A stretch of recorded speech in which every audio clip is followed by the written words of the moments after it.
Nonprofit and philanthropic leaders devote their lives to the service of others, but sometimes they need a little help. Kristine Michie has been deep in the work and the play of helping changemakers grow their impact for decades. So whether you're ladling soup at a local shelter or attending a UN peace conference, you need to find the balance between the heavy work and a light touch so you don't burn out. And Kristine believes play is at the center of that. Welcome to the Playful Podcast, bringing fun to the serious work of changing the world.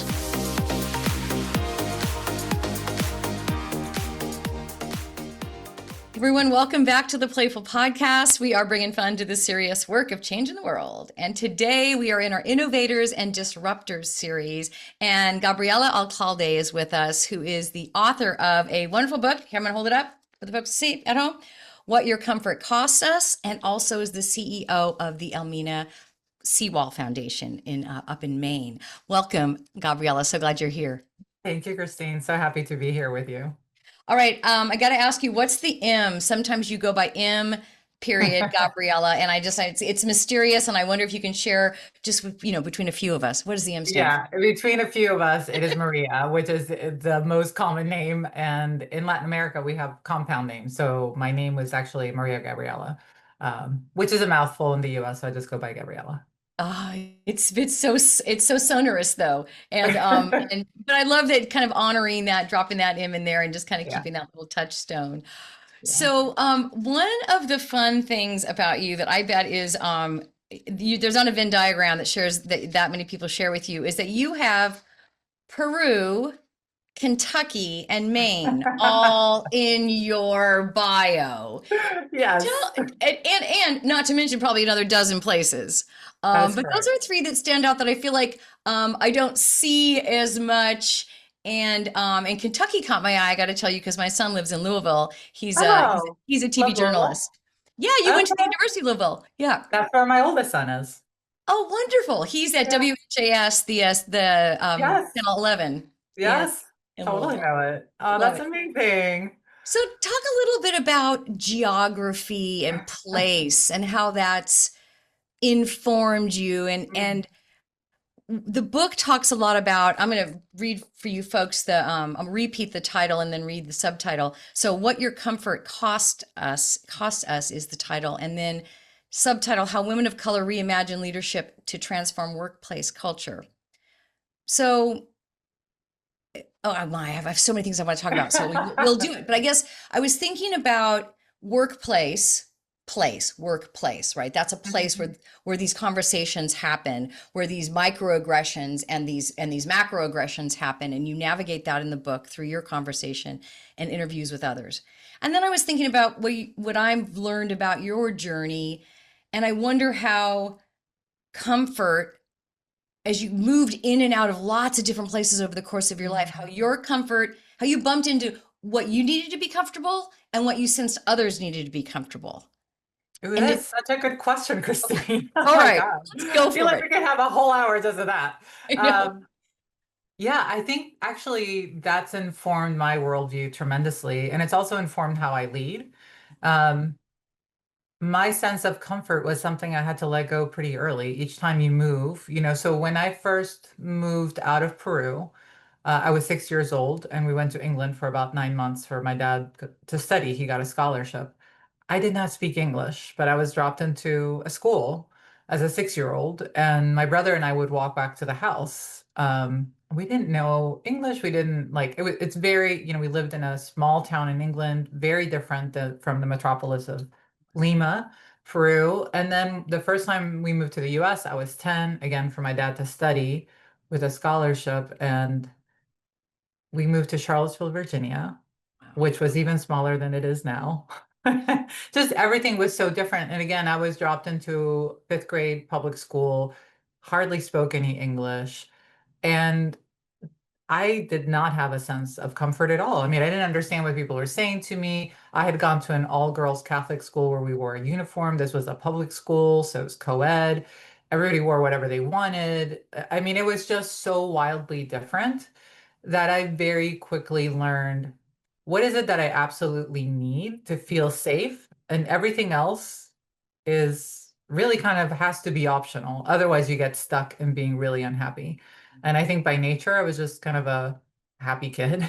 Yeah. And I wanted to find joy. I wanted to be playful. I wanted to do all the things that kids do. So I think I learned to let go of preferences, Mhm. frankly, and understood like what is it that I need directionally. And that's the clarity I look for. So I don't get stuck on a lot of details or, Yeah. yeah, the comforts. I mean, it's not been a necessity in my life. And um, not that it's been easy to navigate the world that way, but I've had a lot of practice. Yeah. Do you, I hope folks will follow. Or I can help. I'll make that so, or I hope to.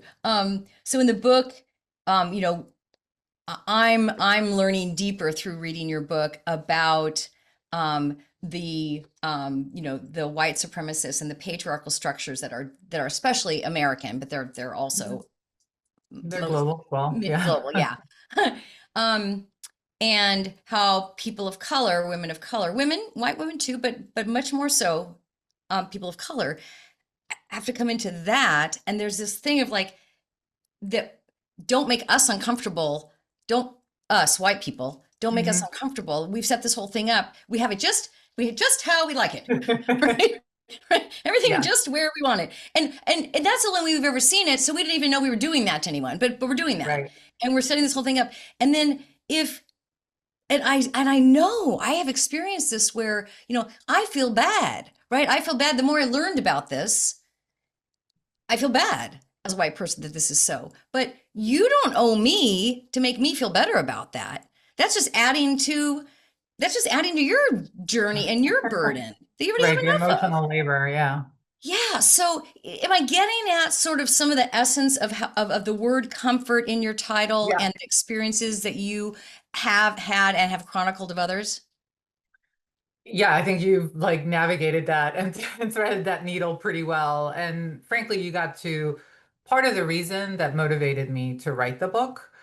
I had experienced so many times situations where I was really forced to justify myself, to explain myself, what felt to me like justifying my humanity. And I've witnessed it and I've heard so many other people tell me, particularly women of color, that I didn't, that was the thing I didn't want people to do. I also have deep compassion and understanding that if you haven't experienced something, you can't know it. So there was compassion, but firmness. So there's Mm, a, yeah. okay, you may not know it, but here's something that I'm going to hand to you, this book with stories, because humans learn through stories. This is like the earliest way that we learn, that it really captures us not just intellectually, but emotionally in our bodies. Um, so that you can actually learn and then do better. Because once you know better, you have to do better. And at that point, the expectation shifts. But Yes. I wanted to start with a sense of compassion of I mean, the US is so segregated that most people do not grow up, work, go to school, go to work, go to um, temple or church or anything with people who have vastly different experiences or who even look differently than them. So the reality is that it is quite predictable and to be expected that most people, especially those who identify as white, would not have a deep experience or understanding of what it's like to navigate this society as a person of an identity that is not white. And so to me, this book was a gift. Initially, it was written in solidarity with other women of color because I was like, oh my God, I know I'm not the only one going through this, and I don't want other women to feel like it's them, Mhm. because that's the first place you go is what am I doing wrong? What did I do to deserve this type of treatment? Why is this happening to me? Am I not good enough in some way? And once you realize there's a pattern and it's not about you, it's like, well, what can I do to help others? Finishing the manuscript, what I realized was actually this is going to be most helpful, and it's really actually an offering to people who identify as white, Mhm. people who don't live these stories and who need to hear these stories. And I wanted to do it with compassion. I wanted to say, here are some stories because statistics are not going to help you, which is mostly what we get, right? Yeah, I'm just looking. I've got like lots of little, you know, dog ears and dog ears and post-its. here's this is you were quoting Ruchika Mhm. Tulsian's, is that Mhm. pronouncing that right? Her an article, I think, Inclusion on Purpose. So And popular. it says, yeah, lived if you have not had lived experiences of racism, it can be more comfortable to live in denial that it exists. That's precisely why we need more white people to sit with this discomfort and investigate how racism impacts the lives and careers of people of color, particularly women of color. It's not easy nor intuitive. There's the grace, right? Mhm. But cultivating awareness and empathy is deeply important to inclusive leadership. Yeah. You were mentioning about how segregated the country is, our country, the U.S. Is work is the workplace in some ways the important focus and necessary focus of the book, because that is one place where you might encounter a little more variety and diversity than in your chosen kind of other neighbor where you chose to live, the church you chose to Mhm. go to, etc. Does workplace bring about more both harms but opportunities? I think that's one of the reasons for sure. There's segregation in terms of what positions and Mm, seniority you're likely to have, regardless of your education or experience. But one of the really like simple, concrete reasons that I chose to write about workplaces, because in the US, on average, I think adults spend about 30% of their lives at wow. their workplaces. A third of our lives. So it is a place where where we can create a lot of change that trickles out, because what you experience at work, you bring back into your home. So if you have a family, if you have a partner, if you have a roommate, Yeah. whoever you live with, you're Yeah. bringing that workplace culture with you. You go out into Mm, community, right? You work with other organizations. So it spills out beyond that. And one of the points that I make in the book is that workplaces are microcosms of society. yeah. So it's not different than the rest of society. It's like this little lab that you can go and Hmm. you can identify all the things we see outside of the workplace are inside of the workplace, but we can do it in a manageable way. And, especially in workplaces where I've been, they've been generally small workplaces where you get to know people. Yeah. Like there's a real relational opportunity Mhm. to shift culture and to shift the way that we relate to each other. Yeah. I promise everybody I promise you, Gabriela, that we're going to talk about play. I want to ask you though something else about the book. So I think I put in my notes to you, and I was thinking about, the book came out last year in 2025, which Yeah. I suspect meant you were writing it in at least 24, Pandemic. in 2024, but if, a few It years, was, yeah, these before that, yeah. really interesting, we'll call it years that we've lived through recently, pandemic, Yeah. incomplete racial reckoning, Black Lives Matter Yeah. summer and all that. So my first, I was starting to write the thing to you that I wanted to tell you. The question was like, so gosh, things are so much different now, like so much worse, right? Than Mhm. they even were, in the last 18, 24 months. And then I thought, I'd catch myself, maybe is that my perspective, because I'm more aware of the harms now than I was before from Mhm. my place of privilege. And is this, from your perspective, um, just another round of the harms? And then I Yeah. want to, I guess, with the book, do you think if you were writing it now, would you be approaching it any differently or hearing anything different from the Mm, wonderful women that you interviewed? such good questions. Oh, the first one. When I was writing it, it was during the pandemic. So I was home and both of my kids were doing their schoolwork remotely in the house. Um, and as I was writing it, I kept thinking, this has to like be finished now because it's about right now. Mm. And of course, it takes time to finish a book. I had no book deal. I was just writing because I needed to have it come out of me. And so it came out last year. And a lot of people ask me, how did you know that this was the moment for this book? Right. And now this year, because I work full time, I really didn't get to promote it that much last year. And maybe because it's been about a year, there's been a lot of like reinvigorated interest, and people are like, this is so the time for it. And like, these are perennial issues. Right. Yes. And that's where it connects to your second part of the question, right?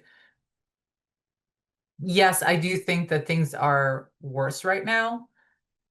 but they're only worse in that sort of cyclical way of like the way waves go up and down. So we're still swimming in the same ocean we've been swimming in. Yeah. So from that perspective, I don't feel like this is not qualitatively differently. There is an intensification and there's also a visibility that I Yes. think makes it impossible for most of us to ignore, right? I mean, we're seeing things happening in our communities. I mean, there's global impacts, Right. the economy. I mean, it's impossible to not know somebody who's been affected by what's been happening this Yes. year. And it is not a radical departure from where we've been. Mhm. That's a both things are true kind of Yeah. moment. Yeah. Did you think as I was reading it and thinking about you in the, kind of imagining it was a few years back when you were writing it, did you think real change was on its way or that we were potentially breaking through to something new? Mm. So I am an optimist, and I also know that change doesn't happen in a linear manner. So what I have been feeling for some time now, and some time meaning like over a decade, is that there's been like a swelling happening, and I think that's still happening. I think there's a lot of falling apart that's happening right now. But if you look back on human history, it's very cyclical and it takes a long time for things to actually fully devolve to where we start realizing we have to do something different. So I think that there's already glimmers of what may be the next world that we live in, but we're still existing in a lot of the remnants of the sort of like holding on to what Yes. was. And it's a painful moment of that, neither here nor there. And there's a lot of harm happening. There's a lot of grief for everybody, no matter what your perspective on it is. I think there's massive collective grief. Yeah. So I think just to loop back to the question you asked earlier, because I realized I didn't fully answer it, and it's such a beautiful question around like, what would I hear differently from the interviews and the conversations? I've actually thought about that because I feel like I've been in a different space for the last couple of years, just because of everything that's going on in the world, but also because both of my kids are in college now. So I'm in a different time in my life. Um, I have a lot in the book around what embodied power looks Mm. and feels like, and I interview women about that. So it's already there, but I personally was not as far along in my embodiment journey to fully understand the spiritual dimension of everything that I was writing about. The spiritual dimension of power, the spiritual dimension of what leadership means, but really to be of service to something bigger than ourselves. Um, that change in and of itself is a spiritual and sacred thing. And I had it inside me. I was not there yet to articulate it as so explicitly connected. And if I were writing it now, that would be a lot more explicit because that was present in the stories that the women shared with me. That was present in my stories. This like profound spiritual, existential sense of wanting to claim our full humanity, that we all want to be fully seen and fully treated in our dignity and whatever your way of looking at what is beyond the physical, like our sacredness. Mhm. And that is a lot clearer to me at this Mm. point in my life than it was when I was writing it. Lovely.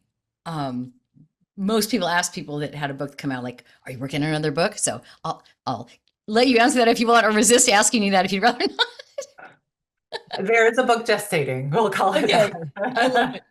Well, and using the word spiritual and that kind of that Latin, the root of that, which is aspiration, respiration, like breathing, life, like that real essence. I think we kind of go spiritual and then we go religious and we kind of Yeah, we play those when we forgot. don't need to. Yeah. Yeah, But that sharing that this was a sacred and spiritual set of stories that people shared with you, that you then shared with us, and that affected you. yeah, Yeah, yeah, that transformed me. yeah. Wonderful. Okay, so now I'm going to go back to some of my intro fun play questions, and let's think about play and comfort, Yeah. right? So I think one of the ones that I like to start with, or in the middle, if that's the case today. What's something playful you've done in the last few days, or a way that you've experienced joy or finding joy? Hmm. There are a lot, actually. I really believe in like being playful and practicing joy, especially when things are hard. But the thing that has been most present for the past few months is dancing. Um, Yeah. and I love dancing, and oftentimes by myself, but I also go to a dance studio. Um, Whenever I can, I dance with friends. But Mm. that is so joyous, and there's a childlike quality to it, that just move however you feel and move to music and being silly. And yeah, that's been grounding me a lot and reminding me to be in the moment. To your point around the spirit and inspiration and like breathing, like Yeah. actually coming back to your breath. So that I also I bought myself this. I don't know if you guys play if this was big in the US, but when I was a kid in Peru, jacks, like we played Oh, this. Jax, yes. So Yes. I have a little box of that I bought myself a few months ago on my desk. That is so fun. I just felt like I could never keep the ball from there was so much time getting up and going after the ball. It rolled in. I guess it's good to play in a smaller room because Yeah. Well, we would always play with our legs like sort of spread oh open, and that yes. way there were the walls for but it was like a huge part of my childhood in Oh, Peru. And hula hooping. So I have a hula hoop in my living room, and I do that every morning as I start.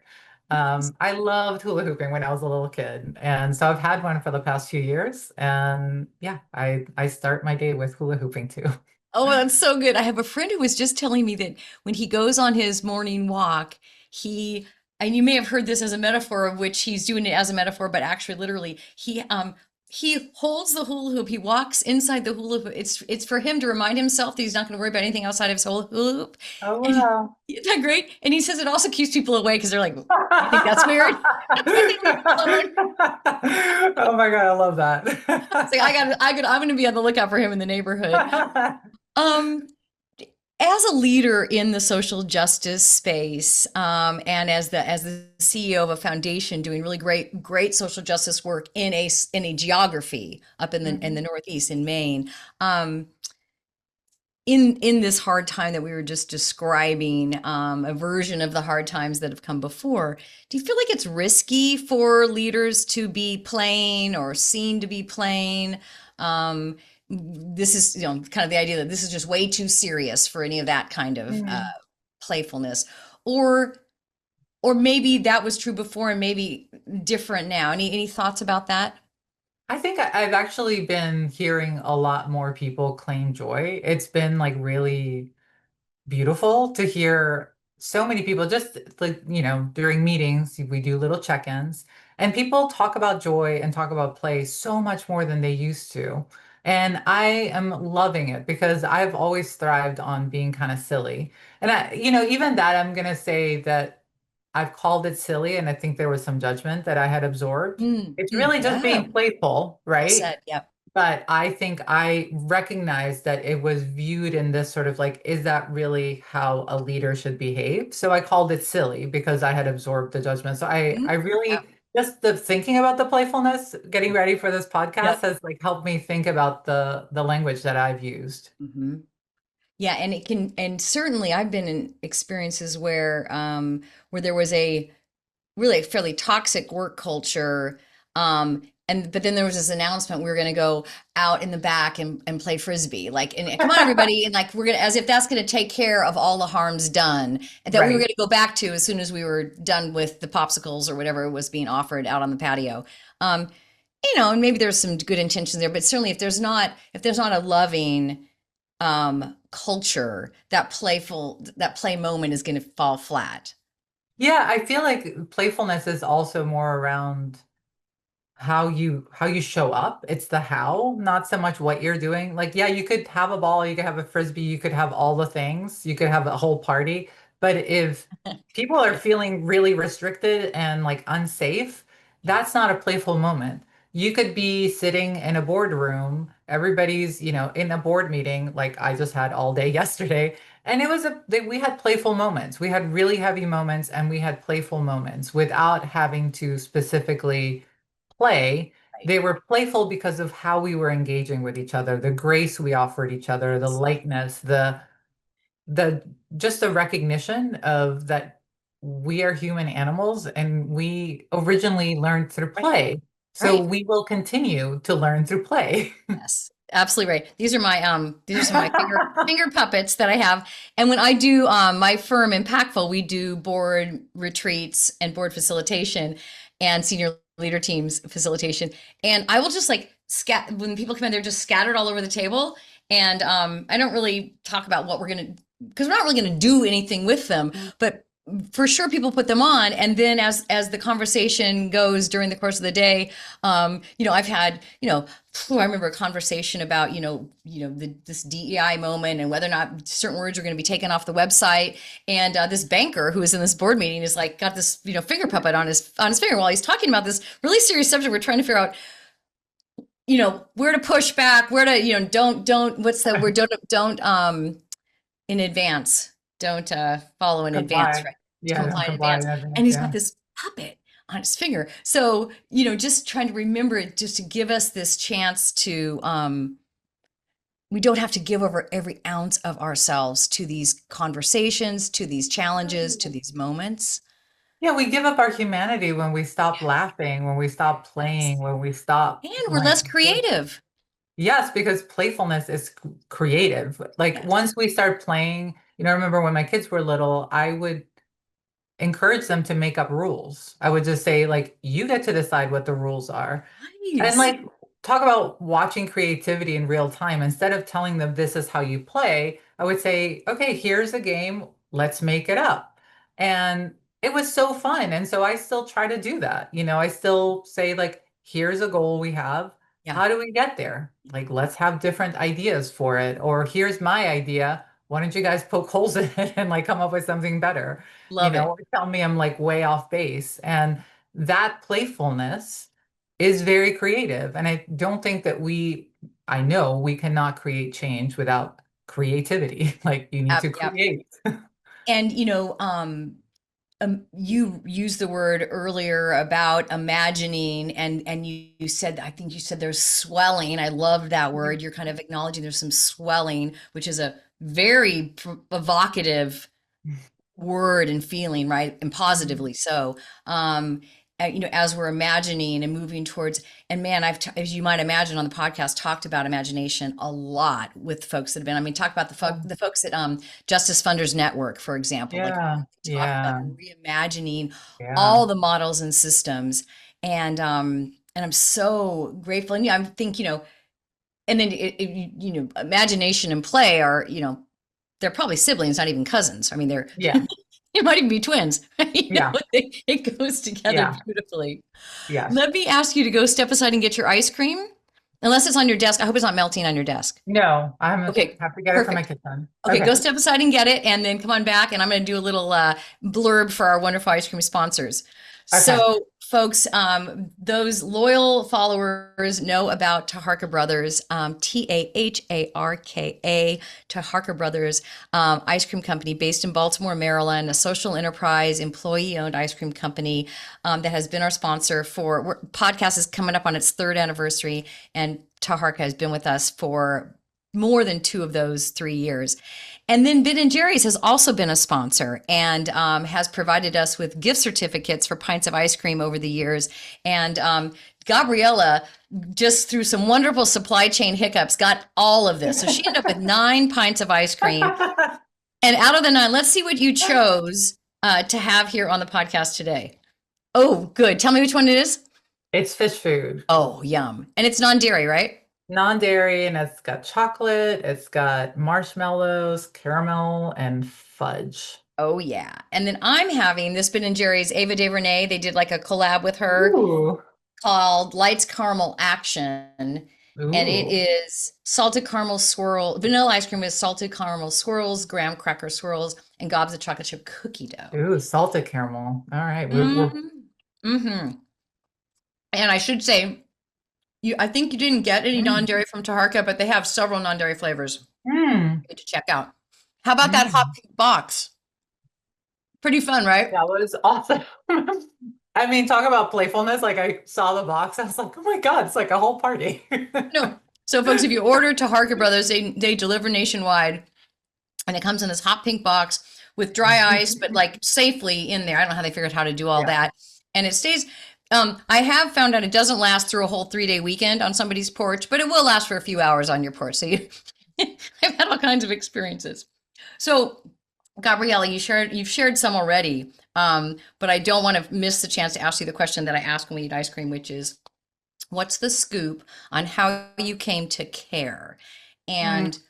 And you shared some of things you felt and experienced as a young person, as a young girl.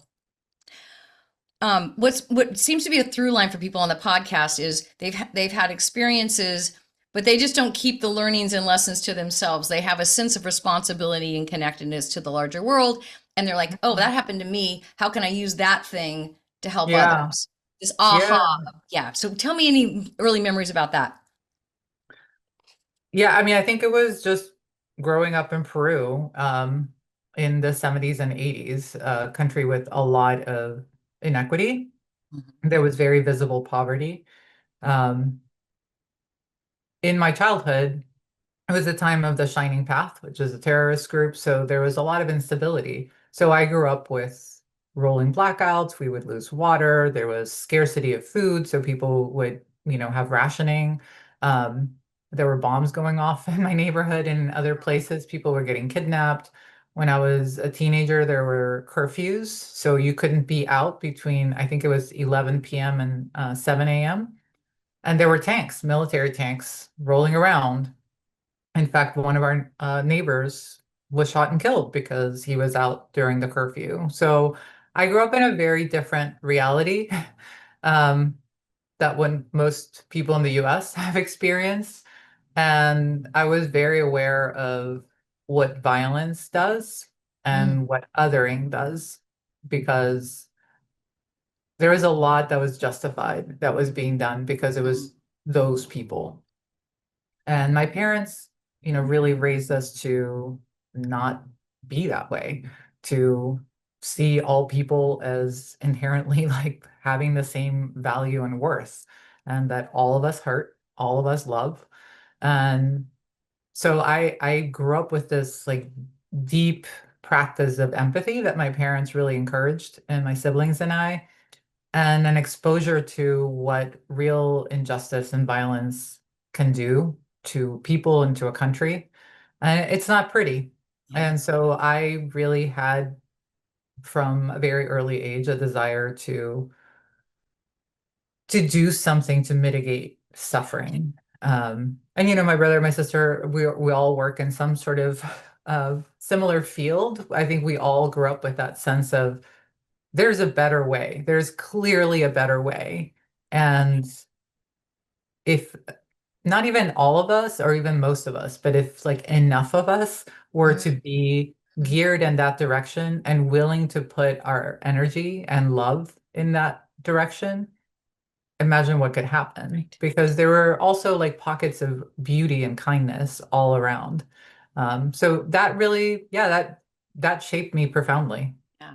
And it's I hear it so often and have it myself that I can be lulled into thinking it's commonplace.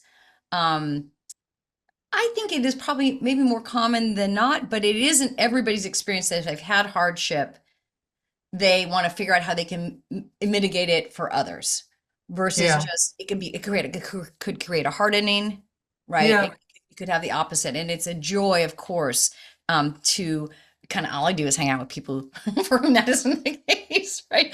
I just like say I've like gotten the joy of like making a whole life out of hanging out with people who care about others.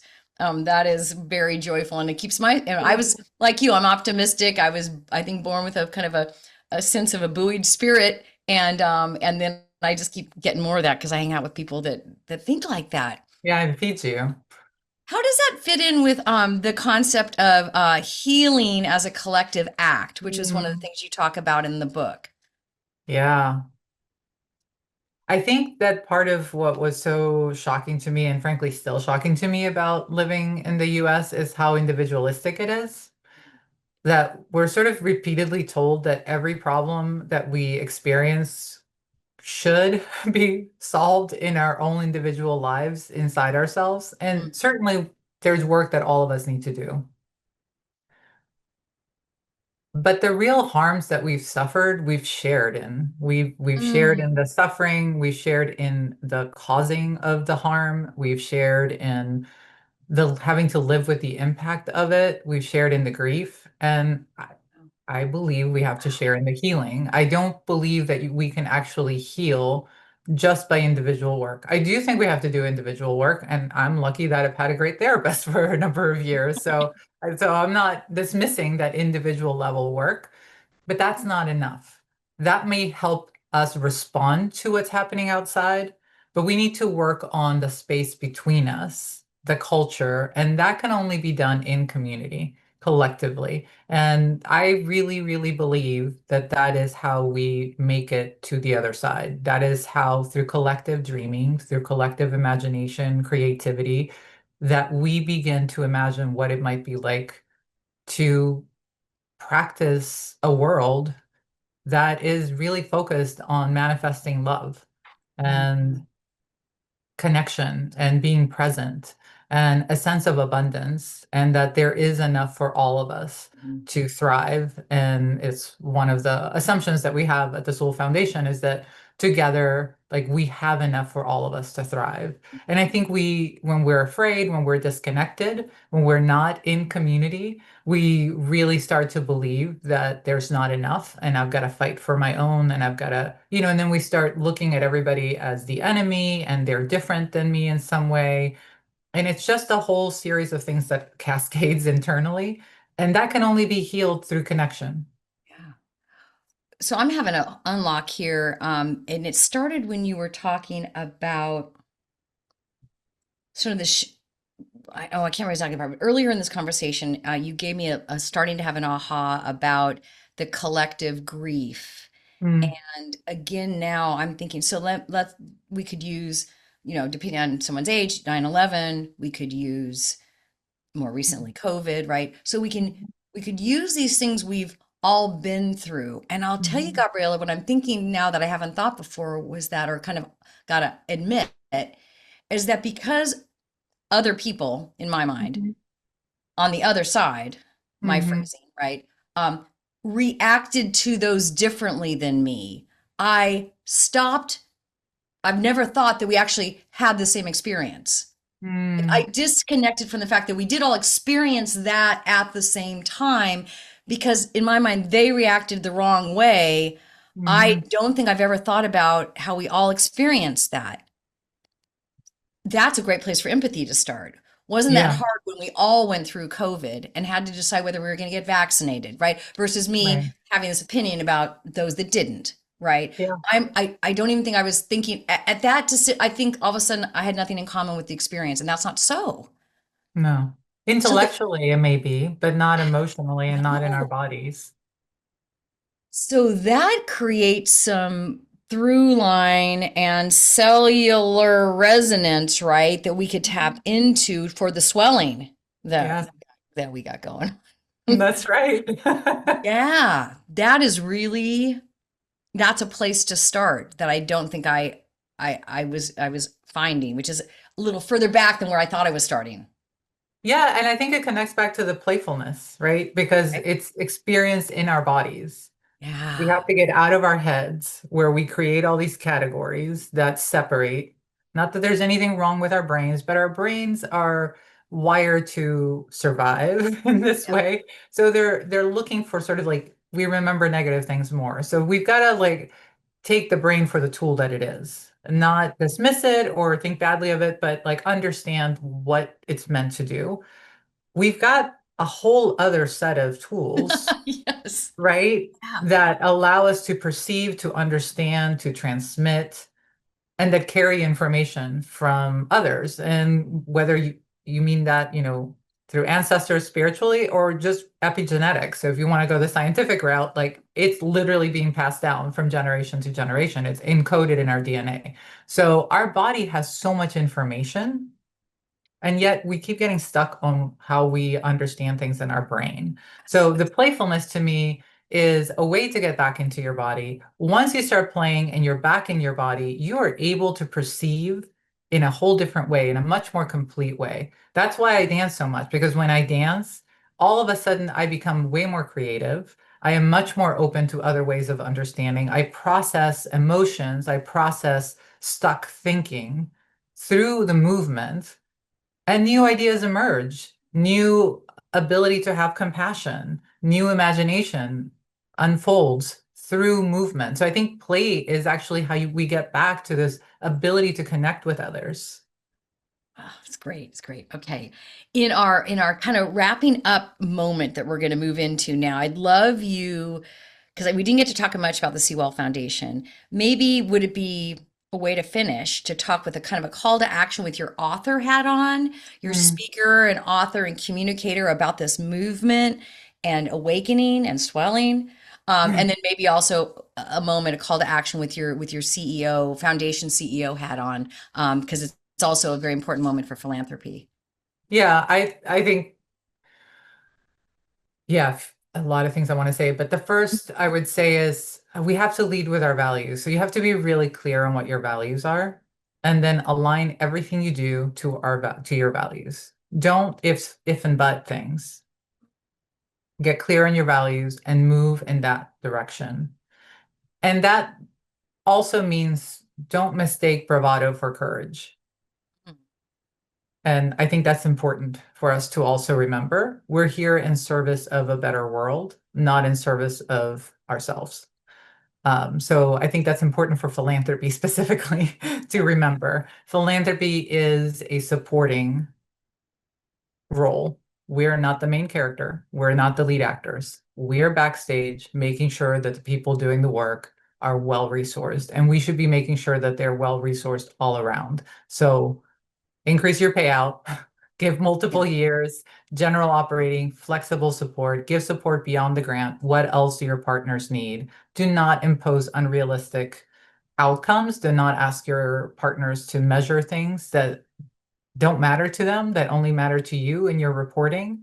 Don't impose that on others, and really start partnering with folks as if you really want them to meet their mission. The only way for philanthropy to meet their own mission is for their partners to do their work well.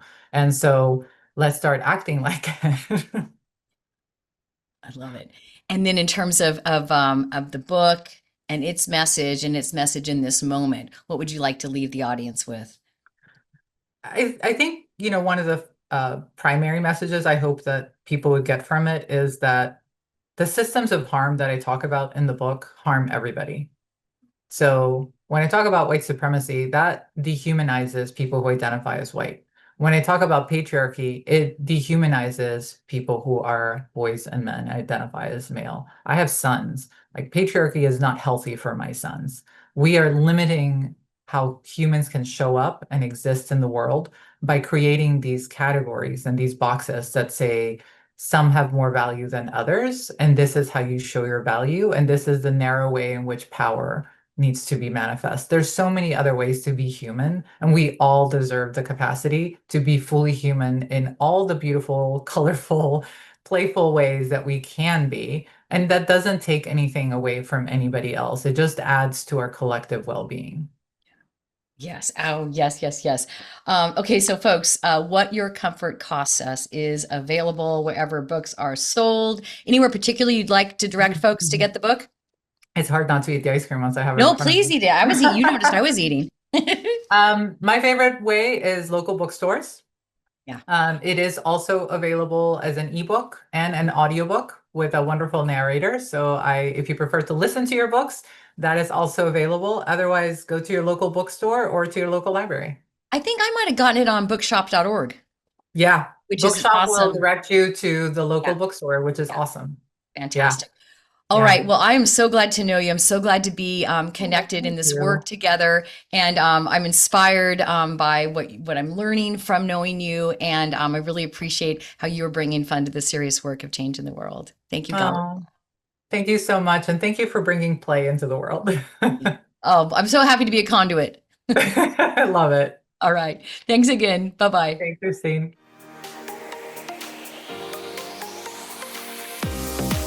Hey, everybody. Thanks so much for listening to the Playful Podcast. If you enjoyed the show, please rate and review it on Apple, Spotify, or wherever you get your podcasts. And if you know of a leader or organization that's doing good in the world and you'd love to help us help them amplify their message, I would love to have them on the show. Go to the show notes and click there, or go to impactfulinc.com/contact. And that's impactful with 2 L's, inc.com/contact. And let us know who you're thinking about. Can't wait to see you next time.